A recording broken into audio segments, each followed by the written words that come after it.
इस वक्त जो नरेंद्र मोदी ने बयान दिया है और कहा है कि ताला लगा दिया, तो क्या ये इलेक्शंस चल रहे हैं भारत में उसके लिए एक फैक्टर हो सकता है, या फिर इसको किस तरह से रीड किया जाए? अपने तज्जियाकारों के सामने हमने यही सवाल रखा है कि क्या ये जो सोच है नरेंद्र मोदी की, इससे दोनों ममालिक के दरमियान में जो ताल्लुकात की बेहतरी की बात है या ताल्लुकात की बेहतरी की उम्मीद है वो बिल्कुल ख़त्म हो गई? मैडम शेख, ये पहला बयान नहीं है नरेंद्र मोदी का। अमेरिका में आपको याद होगा उन्होंने कहा था ट्रंप के दौर में कि छोड़ो यार पाकिस्तान को, बहुत वक्त ज़ाया कर दिया, बर्बाद कर लिया हमने, आपस में लड़ मर कर ख़त्म कर हो जाएगा ये पाकिस्तान। और फिर जयशंकर जो भारतीय वज़ीर ख़ारजा है, उनका बयान भी आपके सामने होगा कि पाकिस्तान वो दिवालिया होती कंपनी है जिसकी क्रेडिबिलिटी भी इतनी है जितना उसका ज़र मुबादला। और फिर अभी मोदी साहब का कुछ अर्सा पहले का बयान है कि आतंक फैलाने वाले आटे की लाइनों में लगे हुए हैं। और अब जो बयान है कि अब किस्सा ख़त्म कर दिया, वो 2 वक्त की रोटी कमा लें यही बहुत है, मुल्क चला लें यही बहुत है, वक्त ज़ाया नहीं करना, ताला लगा दिया।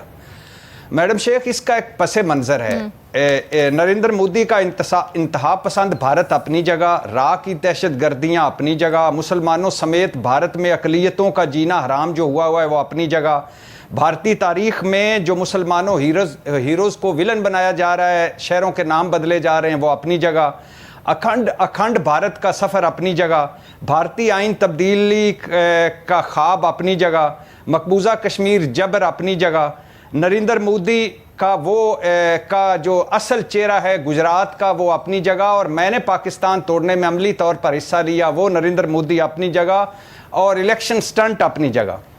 लेकिन मैडम शेख, नरसिम्हा राव और ये हमें मानना पड़ेगा कि नरसिम्हा राव और मनमोहन सिंह की रखी गई बुनियाद जो थी उस पर आज भारत की इमारत खड़ी है।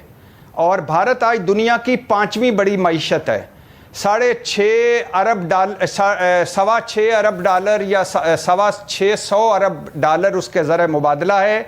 IT, तिजारत, सफारतकारी, स्पोर्ट्स, फिल्म इंडस्ट्री, भारत कहीं से कहीं पहुंच चुका है। हमारे साथ आज़ाद हुआ है, वो सिर्फ चांद पर नहीं पहुंचा बल्कि इन शोबों में भी चांद पर पहुंच चुका है। गुर्बत कम हुई है, मिडिल क्लास में इजाफा हुआ है, महंगाई हमसे कम है। भारत वो वाहिद मुल्क है जिस पर चीन, अमेरिका और रूस मुत्तहिद हैं, जिस पर ईरान और सऊदी अरब मुत्तहिद हैं, और जो अब अरबपतियों में तीसरा बड़ा मुल्क है, और जिसके मुकेश अंबानी की जो दौलत है वो हमारी 40% मईशत है।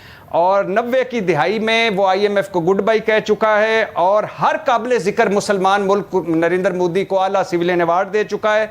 और हालत ये है कि एक तरफ वो बाबरी मस्जिद गिराकर मंदिर की अयोध्या मंदिर की इफ्तिताह कर रहा था, दूसरी तरफ UAE में भी मंदिर का इफ्तिताह हो रहा था।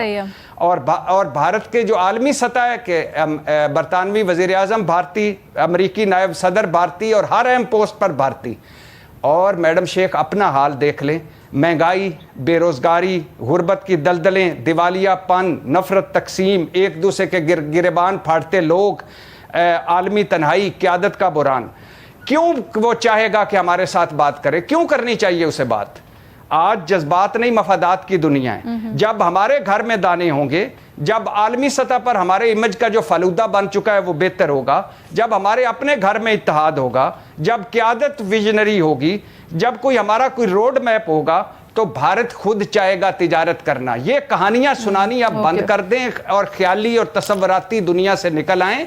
अब वो भारत जो हमारे साथ आज़ाद हुआ था उसको हमारे बगैर उसने आलमी सतह पर हमें FATF हो, IMF हो, वर्ल्ड बैंक हो, उसने तनहा कर दिया है। और आप आपस में एक दूसरे को फतह करने में लगे हुए हैं, तो वो क्यों चाहेगा? क्यों? उसको क्या जरूरत है पाकिस्तान की? उसको बटी साहब, जो आपने सारी बात की है बिल्कुल सही है, और आपने कहा कि खुद ब खुद आ जाएगा, क़यादत को सही करना चाहिए। लेकिन सर ये भी तो देखें ना फ़र्क बुनियादी सा, भारत में 10 साल में मोदी सरकार ही थी और उनकी सियासत में कितनी स्टेबिलिटी थी, तो पाकिस्तान में कितनी क़यादतें चेंज हुई हैं इस 10 साल के दौरान, ये भी जरा मवाजना कर लेना चाहिए। जी जी बिल्कुल, तो ये करें ना अपना घर, मैं वही कह रहा हूँ, अपना हाउस एंड ऑर्डर करें, अपना हाउस एंड ऑर्डर करें। कौन करें सर? ये जो हमारी क़यादत है, ये सियासी क़यादत है, ये गेट नंबर 4 की क़यादत है, ये करे ना। अच्छा, बेहतर करे इनको, नहीं ये फॉर्म 47 पे तो नहीं होगी ना, एक दूसरे के गिरबान पकड़ने से तो नहीं होगी ना। आपका तज्जिया भी चाहूंगी, और भाई उधर नहीं जाएंगे। मैं भट्टी साहब की आखिरी बात में मुझे इरशाद भाई आपके जो है ना, इरशाद भाई आपके जो है ना वो भाई भाई गेट नंबर 4 के बाहर से होके आ जाते हैं, अंदर जाने वालों की बात नहीं करते और अंदर जो रहते हैं उनकी भी बात नहीं करते। मैंने 3-4 मर्तबा अंदर जाने की बात की। एजाज की सारी फेवरेट लीडरशिप कुर्सियों पे बैठी थी, मैं खड़ा होने के लिए क्या जाता, जगह ही कोई नहीं थी। सर तो बासियों की बात कर लेना, गेट नंबर 4 के अंदर साहब कह रहे हैं ना अलीना के फार्म नंबर, वो गेट नंबर पता नहीं 4 वाले जो है वो, और फार्म 47 वाले। आप मैडम शेख इस्टेब्लिशमेंट हो, ये सियासी क़यादत हो, जब आप अपना हाउस इन ऑर्डर करेंगे तो सारी दुनिया आपकी तरफ आएगी। इस वक्त क्या आएगी आपकी तरफ दुनिया? बड़े ये जो अफसोस के भट्टी साथ साहब बात कर रहे हैं गेट नंबर 4 वाली या फॉर्म 47 वाली, देखिए इंडिया के साथ जो ताल्लुकात हैं उसका फैसला गेट नंबर 4 से जो बाहर से आने वालों ने नहीं करना, वो जो अंदर रहने वाले हैं असल जो फैसला होता है वो उनका होता है एस्टेब्लिशमेंट की तरफ से इंडिया के साथ ताल्लुकात का। जहाँ तक ये नरेंद्र मोदी की स्टेटमेंट है, I will take it with a pinch of salt के ये इलेक्शंस हैं। इलेक्शंस के टाइम हमेशा से किसी भी मुल्क में हो तो अपने जो एडवर्सरी होते हैं उनके हवाले से इसी तरह की स्टेटमेंट्स दी जाती हैं। ख़ास तौर पे पाकिस्तान के हवाले से एक हिस्ट्री है कि वो इस तरह के इलेक्शन से पहले इस तरह की जो वो होते हैं स्लोगन्स वगैरह वो किए जाते हैं। तो मैं इसको कोई इतना ज़्यादा सीरियस नहीं लेता, लेकिन उसके बावजूद जो हमारे ताल्लुकात, मैं समझता हूँ कि शायद ये डिपेंड करता है कि पाकिस्तान की जो क़यादत है वो आने वाले 8 माह से 10 माह में क्या उनकी पॉलिसी होती है टुवर्ड्स इंडिया। उसके बाद मेरा ख्याल है कि ये दुरुस्त एक सिमत पता चलेगी इंडिया के साथ पाकिस्तान के जो ताल्लुकात का मुस्तकबिल क्या होगा, ख़ास तौर पे अगर वहाँ से नरेंद्र मोदी भी जीत जाते हैं। देखें, आप जो पाकिस्तानी डिप्लोमेट्स के साथ बात करें कि इंडिया के जो रिलेशंस है पाकिस्तान के हवाले से, तो हमेशा से आपने देखा होगा कि इंडिया इसके ऊपर अपना जो अपर हैंड लेता है और वो एज लेता है पाकिस्तान के साथ, और उसकी रीज़न जो है वो हमेशा पाकिस्तान की तरफ से ये कहना कि हम डायलॉग करना चाहते हैं इंडिया के साथ, वो कोई भी मामला हो उस हवाले से, तो वो इंडिया उसको जो है वो फिर आपको इस हवाले से उसका अपर हैंड वो शो भी कराता है। तो मेरा ख्याल है कि इंडिया के साथ जो ताल्लुकात है, हमने देखा है पिछले 8-10 साल से अगर हमारे ताल्लुकात बेहतर नहीं है या एक रुके हुए हैं, तो हमें कोई इसमें कोई जल्दबाजी नहीं करनी चाहिए। हम पिछले 10 साल से भी अगर इंडिया के साथ ताल्लुकात मुनक़ता किए हुए भी चल रहे हैं तो आगे भी चल सकते हैं। ज़्यादा बेहतर मेरा ख्याल है कि अब हमारे लिए ये होगा कि हम अपना हाउस इन ऑर्डर करें। जो एक माशी तौर पे देखें, 2 बातें हमेशा सामने आती हैं कि अगर आपकी मईशत बेहतर हो तो आपके साथ दुनिया के तमाम ममालिक जो है वो ताल्लुकात इस्तवार करना चाहेंगे, चाहे वो इंडिया हो, अमेरिका हो या कोई भी हो। इसमें कोई शक नहीं है कि ऐसा होता है, लेकिन उसके साथ साथ आपकी जो एक इंटेग्रिटी होती है, एक सॉवरेनिटी होती है, आपने उसका भी वो बहाल रखना होता है। आप ये नहीं कि अपना एक कमज़ोरी का जो तासुर है वो इंडिया को बार बार शो करें डायलॉग के हवाले से। मैं आपको एक एग्जांपल देता हूँ। इंडिया की जो मौजूदा माशी सूरत हाल है वो आज से 20 साल पहले ऐसी सूरत हाल माशी नहीं थी, या आज से 30 साल पहले इंडिया इकोनॉमिकली इतना स्ट्रॉन्ग नहीं था जितना आज है।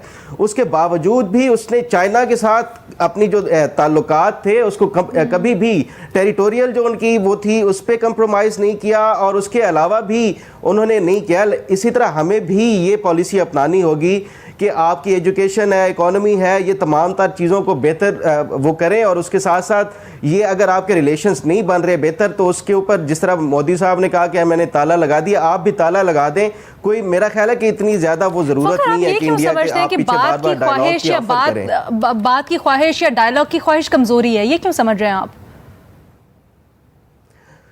देखिए, ये बार बार ये आप जितने भी इंडियन डिप्लोमेट से बात करें वो हमेशा वो यही कहते हैं कि हम पाकिस्तान को कंसेशन दे रहे हैं, बात करने के लिए आमादगी भी वो जाहिर करते हैं, तो वो कहते हैं हम हमारी तरफ से ये कंसेशन है।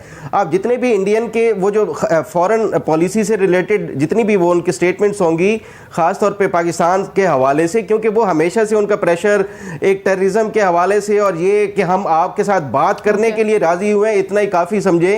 तो ये मेरा ख्याल है वो जो बार हाँ वो कहते हैं कि पाकिस्तान की इसको कमजोरी समझा जाता है, तो बेहतर यही है कि आप अपनी कमजोरी दिखाने की बजाय ये एक बार ताला लगा लें, अपना हाउस इन ऑर्डर कर लें, तमाम और उसके बाद जो भी बात करनी है, डायलॉग करनी है, तो उसके आपके मामलात बेहतर होते हैं, तो फिर उसके बाद ठीक है। मजहर अब्बास साहब, आपकी इसके ऊपर क्या राय है? And I will circle back to Ejaz, ये जो फखर ने बड़ी दिलचस्प राय दी है इसके ऊपर, बट मजहर साहब आपकी क्या राय है? देखिए अलीना, सीधी सी बात है, अगर आप इस वन लाइनर को देखें कि पाकिस्तान अपना मुल्क चलाए, इंडिया तरक्की की राह पे गामजन है, ये क्या बयान हम इसको डिनाई कर सकते हैं? क्या इसमें क्या खराबी है इस बयान में? क्या खामी है इस बयान में? कह रहा है पाकिस्तान अपना मुल्क चलाए, हम चलाएं अपना मुल्क। क्या हम अपना मुल्क चला रहे हैं? ये इस सवाल का जवाब हमें खुद तलाश करना चाहिए।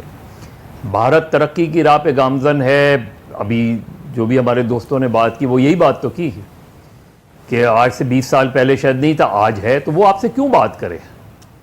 हम क्यों इतने जो है वो आगे जाके, हमने ठीक है हमने एक पॉलिसी दी और वो बुरी पॉलिसी नहीं है कि हम चाहते हैं कि अपने पड़ोसियों के साथ अच्छे ताल्लुकात रखें।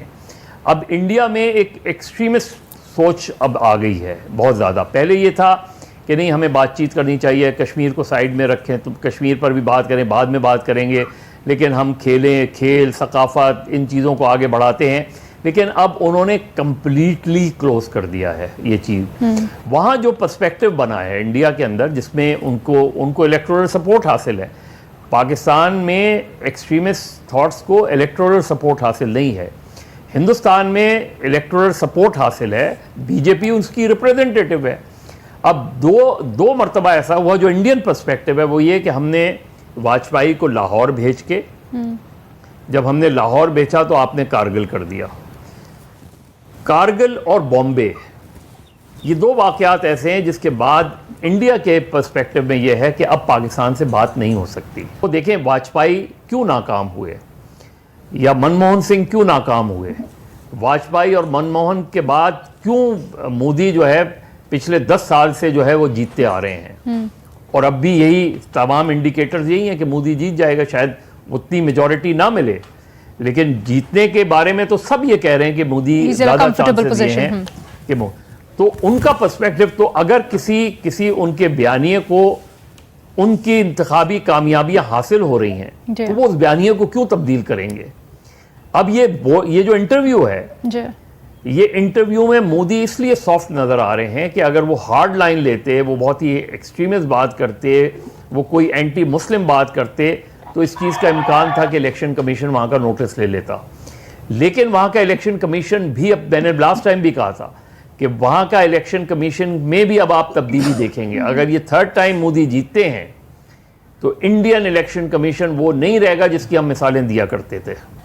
अभी भी देखें, इस इंटरव्यू का नोटिस लिया जा सकता है, लेना चाहिए। जहां अगर मैंने कुछ दोस्तों से उधर बात की, अच्छा, वो उन्होंने कहा पहले इससे हार्ड लाइन उन्होंने तकारीर की है जिसका इंडियन इलेक्शन कमीशन ने नोटिस नहीं लिया, वरना माजी में नोटिस लिया जाता था, माजी में प्राइम मिनिस्टर को रोक दिया जाता था कि नहीं कर सकते। तो वहां चीजें तब्दील हो रही है, लेकिन ये उनकी अपनी पॉलिटिक्स है। ठीक है, हमारे यहाँ क्या हो रहा है, हमारे यहाँ इंटरनल कॉन्फ्लिक्ट, हमारे यहाँ जो है रूलिंग पार्टी, एक ज़माने में रूलिंग पार्टी और इस्टेब्लिशमेंट पे था, आज इस्टेब्लिशमेंट और अपोजिशन के दरमियान। तो हमारे यहाँ एक नेशनल कंसेंसस नहीं है, हमारे यहाँ कोई नेशनल पॉलिसी नहीं है। वहाँ ये कहा जाता है कि भाई पाकिस्तान से अगर बात की जाए तो किससे बात की जाए। पाकिस्तान की फॉरेन पॉलिसी पाकिस्तान के सिविलियन नहीं चलाते, वहाँ ये सोच है।